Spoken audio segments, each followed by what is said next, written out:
NetsBoy, so let's hear what he has to say. His name is NetsBoy, he thinks the world is all over when the Nets just can't play. What up, Net fans? NetsBoy here, bringing you the latest in your Brooklyn Nets news. We got a lot to go over. Welcome back, everyone, for the nice month-and-a-half hiatus that we went on. Lots to talk about in this episode, the unofficial season premiere of NetsBoy. Maybe not necessarily, but, you know, it's been about a month and a half since the season ended, since the Nets lost to the 76ers, and I did my wrap-up show. And now, here we are, June 19th, 2019, a day before the NBA draft, and I said, you know what, we have a lot to go over, a lot of news that are, you know, in way of free agency and this and that, and some rumors involving, you know, the Nets and Kyrie Irving, and all that fun stuff, but more importantly, the NBA draft. So I decided that, you know what, I'm not going to talk a lot about the rumors today. I know that's probably what a lot of people want me to talk about, but at the end of the day, until something has been fully agreed upon, which nothing can happen until even being truthfully negotiated or met until July 1st. So all this speculation about Kyrie Irving coming to the Nets for sure, and a possibility of Kevin Durant if they can convince him, since he has the Achilles injury and the medical staff for the Nets have is so great, so maybe they can pull him away from the Knicks, or is he even going to go to the Knicks now? Is he going to say all this stuff that's going on, is D'Angelo Russell going to come back? Because if the Nets really get Kyrie Irving, well, what does that mean? Where's Kawhi going? Where's Anthony? All this stuff. Honestly, it's interesting and it's a fun read, but it's something I'm not going to waste a lot of time on, because until July 1st comes and all this speculation is no longer speculation, then I don't really care. I will touch upon, not in this episode, but I'm going to have another episode probably in about a week, maybe a little bit less than that, where I do go over some of the free agents I would go after. But this episode today, I'm going to focus more on the NBA draft, which is tomorrow. Now, the big thing about that the Nets did going into this draft was they did get rid of, and that's a mean way to put it, but at the end of the day, it's the truth. They did get rid of Allen Crabbe in that contract by packaging up him and the 17th overall pick, and I believe another first-round pick, or right to swap, or something along those lines. I don't remember exactly. I think next year's pick as well. I think it's top 8 protected. To the Hawks for Taurean Prince. Now, this is a move. Oh, and some other second-round draft picks later on. I don't know the full details. The key to this, though, that we're really going to discuss is the 17th overall pick and Crabbe leaving and Taurean Prince coming back, as well as cap space. This is a move that I guess I'm for. At first I wasn't thrilled about the Nets giving up the 17th overall pick, a pick that I feel like they could get a really solid player with. But then at the end of the day, I think the way Sean Marks is looking at it is, we got to get out of Allen Crabbe's contract so we can pursue another max free agent. So we can pursue 2 max free agents. And we're getting in Taurean Prince, who's, let's be honest, he may be just as valuable or just as good as whoever the Nets could get with the 17th overall pick. Taurean Prince is a solid wing who can play the 4 as well and be that kind of like stretch 4 guy, but he's more of a 3. But he can still contribute. He's a good defender. He can knock the 3-point shot down. He's kind of a lot like DeMarre Carroll. And he kind of looks a little bit like him, too, if you think about it. Just a little bit. But similar type of player, a wing player who can play a little bit of the 4, more of the 3, hit the 3-ball, versatile defender. He's just kind of like a second version of DeMarre Carroll, but he's like 6 years younger. I think he's 24 years old. There's still a lot more upside to his game. He could still get a little bit better. I don't really think Taurean Prince is someone who's going to become a star or an all-star, but he's a starter caliber player as he is right now. Will he start for the Nets? Probably not, but he's definitely a rotational player, and he's a guy who can really contribute on the defensive end and just a very versatile player, which the Nets love, and he's 24 years old, and so he's developing more, So great move, I feel like, on that aspect of Sean Marks, saying, you know what, for the 17th overall pick, who exactly can we get? I'm not sure. Let me get a guy who I know can contribute right away and be a significant role player on this team and get out of the cap space and send Allen Crabbe away. So that's why Sean Marks did that move. Like I said, I'm kind of on the fence about it. I'm more open to it now because I'm thinking about how Taurean Prince could fit with this team. But at the time, I wasn't so thrilled because I liked them having the 17th overall pick. But they still have the 27th overall pick that they got in the Kenneth Faried deal from Denver, as well as the 31st overall pick, which I don't remember how they got that, but they have that pick. So they still have 2 more picks in this draft. So now let's look at that. So that's the Taurean Prince trade with Allen Crabbe and that pick going away. Now let's look at who the Nets could actually consider drafting.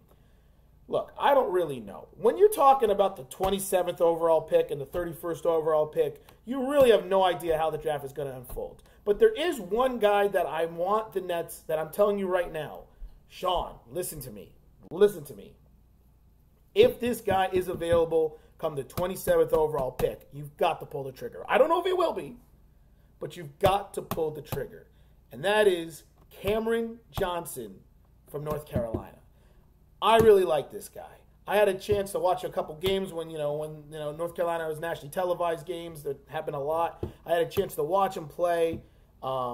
He's a fifth-year senior, so he's a polished player. He is 23 years old, so he's a little bit older. He doesn't have tons of upside, but he is a very solid contributing player right now. Just like the way the Nets said, hey, let's get Taurean Prince, a guy with a little bit more upside, but a guy who's more of established that can contribute right now. I feel like they should get Cameron Johnson. He is your prototypical stretch 4, and that's what the Nets need. He's a little undersized. He's listed at 6'9". Is that true? He might be more like 6'8". Needs to put on some more muscle. He's only 210 pounds, but he shot over 44% from three-point percentage this year, from three-point line. 44%. Like, that is ridiculous. And I know in college the line is, three-point line is closer, but still, that's still going to at least translate to probably at least 37, 38% in the NBA range. And he has a very quick high release. I think it's a great player to fit what the Nets need. They need a stretch 4. Yes, we know they might go after Tobias Harris. Once again, not going to talk about that. But at the end of the day, he's a great fit for this team, whether he's coming off the bench or starting, or you send him to the G League to try to have until he bulks up. But I think he's a guy who you can plug right into the starting rotation, not the starting rotation, but the rotation, and he can contribute. I think he's a great player, and I think he's a great value pick for the 27th overall pick. A lot of mock drafts have him going to the Nets. Some have him going a little bit earlier. Some have him going even a little bit later. I think he's probably going to be a late first-round pick. If he can fall, and that's what I'm telling you, if the Nets can get him at 27, they should get him. I just think the style of his game really fits. And you know what? He can play the 3 as well. Watching him play, I kind of see him, and I just mentioned him before, and I'm not comparing him to him. I can see him coming a little bit like a Tobias Harris 2.0. Like, not as good as Tobias Harris, but a similar style of game that he can knock down the 3. He can play the small forward spot a little bit, kind of a tweener. But in the modern NBA, that tweener is more of a 4 now. So, I see him that kind of style of play the way Tobias Harris plays. I'm not saying he's going to be as good as Tobias Harris. I actually doubt that. But his style of play, being able to stretch the floor and put the ball on the floor occasionally and get to the basket, because he has some athleticism to him, I see that type of style of gameplay. And then a worst-case scenario, I see him kind of being like a Shannon Fry type of player. Just basically a big who can shoot. And if that's the case, I'm okay with that too, because to get a player like that, a solid role player like a Shannon Fry, it just makes things better. We know the Nets love the three-point shot, so he's the guy I want the Nets to get, Cameron Johnson from North Carolina. Outside of him, I honestly don't know. I heard things like Eric Paschall from Villanova, who I had a chance to watch a lot of. He's somebody that some people think the Nets might get. Some people think the Nets might draft and stash, which I certainly think is a possibility, so they save the cap space. So they might go and get some kind of European player like they, and draft them and, leave them overseas and you just have the rights to them. Maybe they'll do that. I'm not 100% sure. All I know is I'm telling you now, if Cameron Johnson is available with that 27th overall pick, that's the route I want the Nets to go. As for the 31st overall pick, I don't know. It's the first overall pick of the second round. Once again, I'm not sure. It's too hard to really predict where these players are going to go. All I know is I'm Sean Marks. That's who I want to get, if available, Cameron Johnson. If not, I'm open to see what other players the Nets get. Maybe there's a guy I missed. Last year I wanted the Nets to get Jared Allen, and they got Jared Allen. Not last year. 2 years ago. Last year, I didn't know who I wanted to get. They got Kurucs and Musa, and at the time I'm like, whatever. But Kurucs ended up really working out, and I think Musa's got a great opportunity to develop and become a pretty solid rotational player. But before that, I wanted to get Jared Allen, and they got Jared Allen. Before that, I don't remember exactly who I wanted. I know a couple years ago I wanted to get Isaiah Whitehead, and I got Isaiah Whitehead, which was awesome. I love that. I was going nuts about that. Yeah, I mean, overall, the year before that, I think was the year they had LeVert and Whitehead.